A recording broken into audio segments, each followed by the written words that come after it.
The Galactic Academy's cafeteria buzzed with the usual mixture of languages, clicks, chirps, and harmonic frequencies that accompanied lunch period.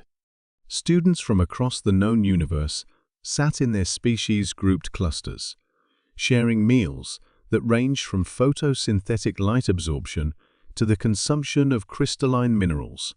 Zarathex, a young Velian with shimmering blue skin and 4 delicate arms, picked at her bowl of nectar-soaked flower petals while listening to her tablemates discuss their after-school plans. Her species was known throughout the galaxy for their pacifist nature and artistic achievements. They had not engaged in warfare for over 3 millennia. "I'm attending poetry meditation in the Serenity Gardens," announced Clixon, their voice producing the musical tones typical of their people. "My parental unit believes it will help center my emotional matrix before tomorrow's empathy examination." La, a crystalline being whose body refracted light into rainbow patterns, chimed in with a sound like wind through crystal caves. "I shall be at the Harmony Center, practicing resonance healing.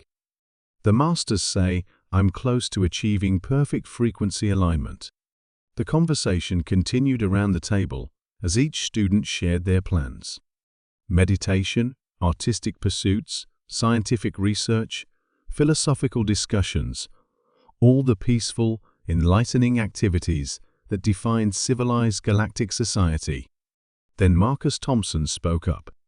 Marcus was the only human at Galactic Academy, part of a new student exchange program established after humanity's recent discovery by the Galactic Federation. He was a relatively small specimen of his species, 16 years old, with brown hair and unremarkable features by galactic standards. Most of the other students found him pleasant enough, though they were still learning about human customs and biology. "Oh, I'm going to combat training," Marcus said casually, taking a bite of what the replicators had identified as Earth Food Approximation 47. The effect was immediate and absolute. Every conversation within a 12-table radius stopped mid-sentence. Clixon's musical voice cut off so abruptly it left a harmonic echo hanging in the air. La's crystalline body flashed from peaceful blue to alarmed red. Even the Netherian exchange student, whose species was known for their emotional control, visibly flinched. Zarathex felt her 4 hearts skip in synchronized terror. "Combat? Training?" she whispered, the words feeling foreign and dangerous on her tongue. Marcus looked around at the suddenly silent cafeteria, confused by the reaction. "Yeah, martial arts. I'm a brown belt in karate, and I'm working toward black. Plus, I've got boxing practice twice a week." He shrugged, as if discussing the weather. "I was thinking about adding Krav Maga to the mix, but I'm not sure I have time with wrestling season starting." The silence stretched further. A few tables away, a group of Epsilon Centaurians beings, who communicated through bioluminescent patterns, began flashing rapid distress signals. 3 Andromedan scholars quietly began backing away from the human, their 6 legs moving in perfect synchronization as they maintained what they considered a safe distance. "You voluntarily engage in physical combat?" Law managed to ask, their crystal form, now cycling through deep reds and purples, colors their species only displayed during extreme distress. "Well, it's not real combat," Marcus explained, still not understanding the growing alarm around him. "It's controlled. We have rules, protective gear, referees. It's mostly about discipline, physical fitness, and mental focus." He paused, noting their expressions. "It's actually really zen when you think about it." This explanation somehow made things worse. Clixon's musical voice had risen to a frequency that only certain species could hear, but the emotion was universal, pure terror. "Humans practice violence for mental clarity. And you do this recreationally?" added Zarathex, her blue skin now pale enough to be almost white. Marcus nodded enthusiastically. "Oh yeah, it's super popular back home." Kids start as young as 4 or 5. Most schools have wrestling teams, boxing clubs, martial arts programs. It's just part of growing up. He smiled warmly. Want to come watch? I could show you some basic moves. The mass exodus was immediate. Students from 17 different species simultaneously rose from their tables and moved toward the exits with whatever passed for urgency in their respective cultures. The crystalline beings chimed emergency harmonics. The Velian skin flickered through rapid color changes, indicating flee immediately. Even the typically stoic synthoids began calculating optimal escape routes.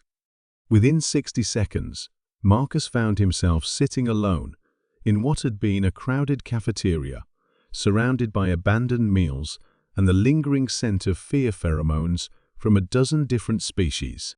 He said to himself, taking another bite of his lunch. I wonder if they'd react the same way if I told them about hockey. From across the cafeteria, Principal Coordinator Vextol watched the scene unfold through compound eyes. As an administrator for the Galactic Academy, they had access to detailed files on all students, including the recently added human profiles. The more they read about human recreational activities, the more concerning the picture became. Humans, it seemed, had somehow convinced their children that repeatedly experiencing controlled violence was not only normal, but beneficial for character development. They willingly subjected themselves to physical confrontations, celebrated those who excelled at combat, and considered the ability to inflict damage on others a valuable life skill. Even more disturbing was the revelation that this was considered one of their more peaceful pursuits. Human entertainment included something called contact sports, where masses of humans would cheer as their favorites physically dominated opponents. Their historical recreation involved simulating ancient battles. Their children played games that involved projectile weapons and strategic warfare. Vextal made a note in Marcus Thompson's file. Recommend cultural sensitivity training for human student. Also recommend psychological evaluation for entire human species. Urgent consultation needed with Galactic Department of Dangerous Civilizations. Meanwhile, Marcus finished his lunch in peaceful solitude, completely unaware that he had just become the subject of 3 emergency council meetings, 5 diplomatic incidents, and a hastily called conference on managing relationships with inherently violent species. As he stood to leave, he called out cheerfully to the empty cafeteria, "See you guys tomorrow. I'll tell you all about how practice went." From various hiding spots around the room, 17 different species silently vowed to be anywhere else when Marcus Thompson wanted to share details about his after-school activities. In the distance, emergency sirens began to wail as the Galactic Academy initiated its first ever human cultural awareness crisis protocol. Marcus walked to his next class, humming contentedly, still wondering why everyone seemed so interested in his hobbies.